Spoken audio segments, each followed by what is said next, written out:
Hello, guitar class. We are going to spend a few minutes today talking about tuning up your instrument. I am tuning a classical guitar today, but the principle holds for electric and acoustic as well.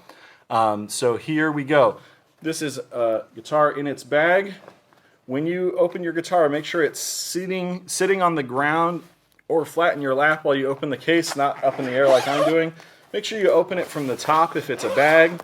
And make sure, especially if you have a hard case, open it on the ground so you don't drop stuff while you're trying to get it out. So, really quickly, going through the parts, we've got the body of the guitar, the bridge, the saddle, strings, fingerboard, sound hole, the neck, the fingerboard and frets up here, and then we've got tuners for every string.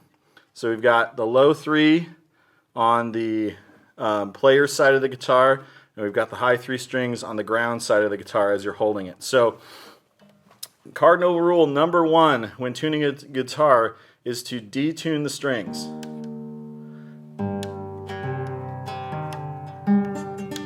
Now, why do we do that? Well, we have this thing that happens when plastic sits in plastic under tension, and these two, the string and the nut up here, actually start to fuse together.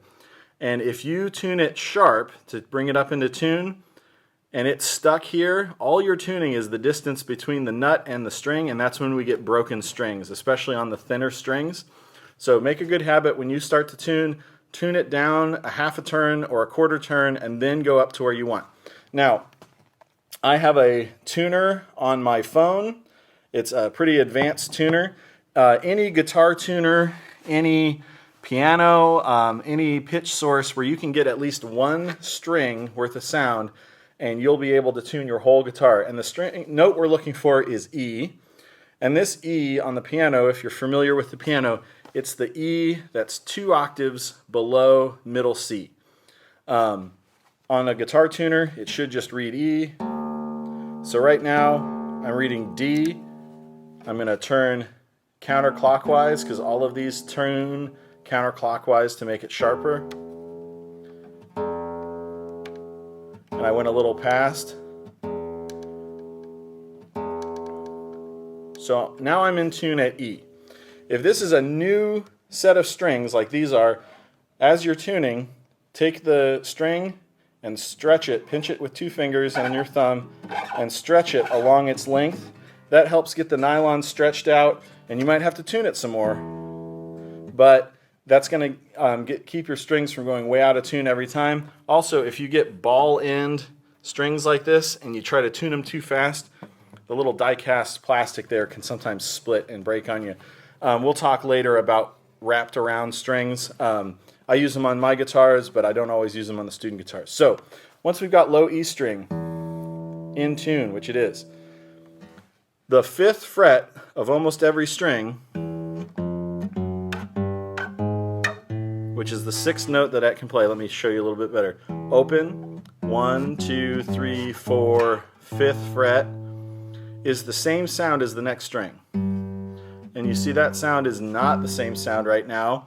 We're going to turn it until it sounds the same.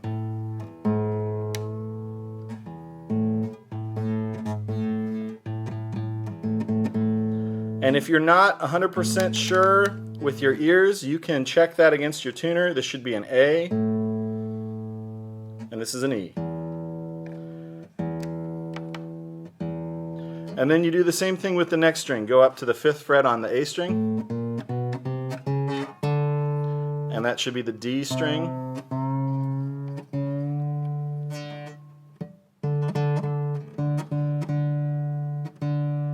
And then do that on D string.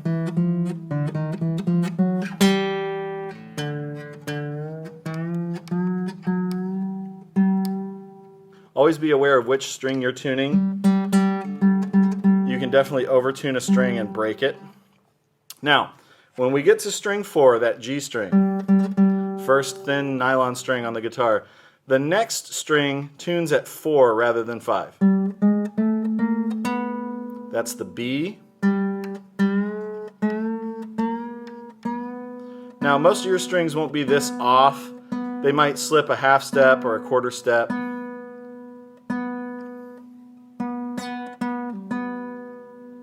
And then on the B string, the 5th string, you're going to walk up 5 notes again.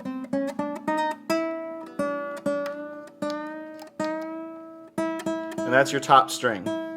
Now, the top string is the same name as the lowest string, but it's 2 octaves away. So D string, 2nd fret is that middle E.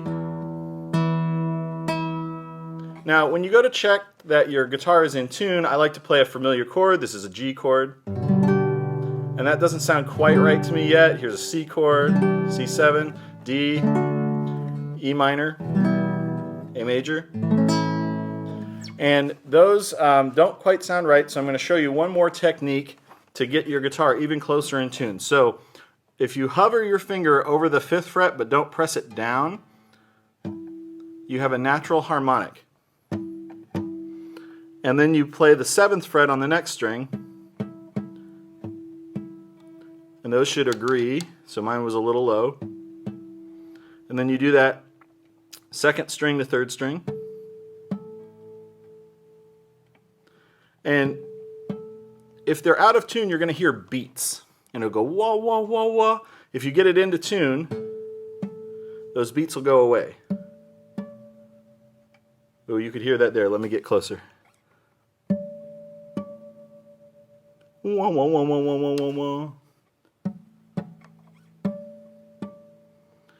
Now, there's no good harmonic for the 4th string to the 5th string, so we'll go back and play 4th fret. And get that even closer. And then 5th string to 6th string, again, 5th fret to 7th fret.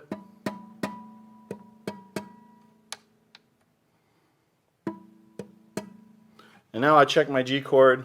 Oh, and that sounds real nice.